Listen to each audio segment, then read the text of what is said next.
안녕하십니까. 자, 소방시설 관리사 제2교시 수리약, 약제화학, 소방전기를 담당하고 있는 표정의입니다. 반갑습니다. 자, 여러분들이 기사 때부터 아주 여러분들을 괴롭혔던 이 소방수리약 기사 때 유차역학이죠.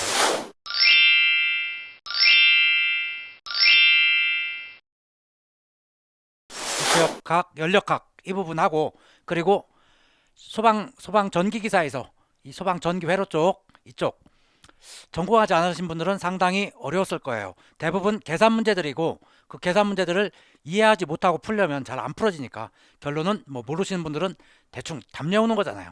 답 외우는 건데 그래도 상당히 답만 외우려고 해도 어느 정도 공식은 외워야 되고 그 공식에서 각각 대입하는 방법 정도는 외우고 가야 되기 때문에 조금 어려웠을 겁니다. 그러나 이제 우리는 관리사에서 이 과목을 다시 한번 할 건데요. 이게 말이 한 과목이지 한 교시지 말이 한 교시지 과목이 세 과목이잖아. 그러니까 분량은 상당히 많습니다. 상당히 많은 대신에 기사 때보다 깊이는 더 없어요. 그렇게 깊이 들어가지 않습니다. 왜 그래요? 기사 같은 경우는 한 문제당 1.5분 1분 30초 정도이 배정되는데 관리사 같은 경우는 125문제를 125분에 보는 거죠. 그렇기 때문에 1분밖에는 배정이 안 돼요. 한 문제당. 그래가지고 이런 어려운 계산 문제 같은 것들을 뭐 3분, 5분씩 푸는 문제들, 그런 문제를 주게 되면 그런 문제는 설사 나온다 해도 풀어서는 안 되고, 나오지도 않을 뿐더러 나온다 해도 절대 풀어서는 안 됩니다. 그리고 여러분들은, 자, 제일 먼저 시험지를 받으면 될 수 있으면 얘네는 가장 마지막에 푸세요.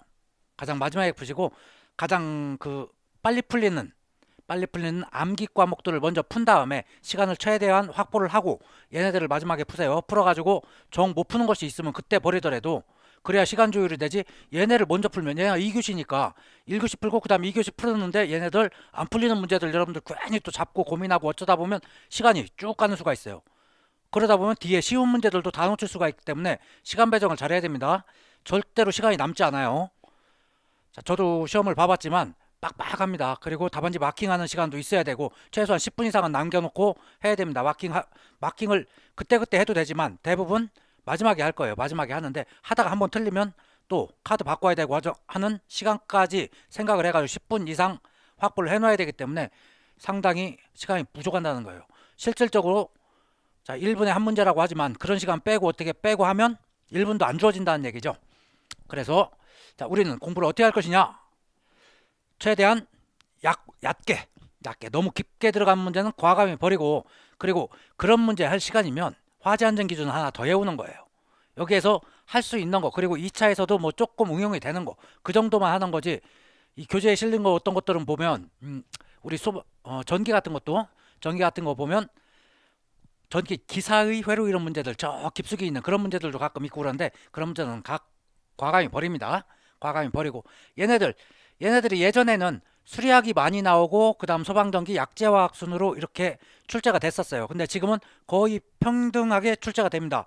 한번 보면 수리가 있고 그 다음에 뭐 전기하고 전기 약제라고 하면 20회를 보면 출제 배분이 이렇게 돼요. 988으로 됐어요. 9문제, 8문제, 8문제 거의 똑같죠. 그리고 19회를 보면 19회도 9문제, 9문제, 7문제 이런 식이고요. 18회 8, 9, 8 그리고 17회도 8, 9, 8 그리고 16회까지만 한번 보면 자 이렇게 5년 걸 보면 9, 9, 7 자 이런 식입니다. 예전에 뭐 10년 전 뭐 그때는 문제도 막 그렇게 딱 모아서 수리학이면 수리학, 약제화학, 소방정 이렇게 모아서 내지도 않고 막 한 문제 한 문제 섞여 있고 그리고 얘가 뭐 12개, 뭐 8개, 뭐 5개 뭐 이런 식으로 나오고 어떤 때는 3개, 뭐 12개, 10개 막 이런 식으로 그런 식으로 나오고 했었는데 지금은 거의 평준화가 됐다. 평준화가 됐다는 건 무엇이 좋다는 얘기예요? 약제가 많이 나온다는 얘기죠. 옛날에 비해서. 그렇다면 일단 기본적으로 우리 약제는 어디에서 봤어요? 기사할 때 소방 원론에서도 봤고 원론에서도 나오지. 그리고 소방 기계 할 때 되면 기계 구조에서도 나오죠. 그리고 법규에서도 좀 나오죠. 자, 한참 공부할 때 상당히 많이 봤던 부분들입니다. 그리고 깊이도 그렇게 많지 않고 대부분 암기 과목들이라는 얘기예요. 말이 좋아 화학이지. 그냥 암기 조금 하면 되는 거예요. 그리고 여기에서 얘는 대부분 다 맞춰야 된다는 얘기예요. 그러다 보면 뭐 한 7개는 맞출 수 있어야 돼요. 맞추겠고요. 7개 정도 맞추고, 그리고 얘네들에서 찍어가지고 뭐 두세 개씩 못 맞추겠어요? 3개씩만 맞춰도 6개잖아. 그럼 13개. 13개. 자, 25개 중에서 꽈락은 10개 밑에 10개 미만은 꽈락이에요. 9개까지는 꽈락이죠. 꽈락 맞으면 다른 거 채점할 가치도 없는 거고요. 자, 우리는 꽈락을 목표로 하는 게 아니잖아. 본전은 해야죠. 본전은.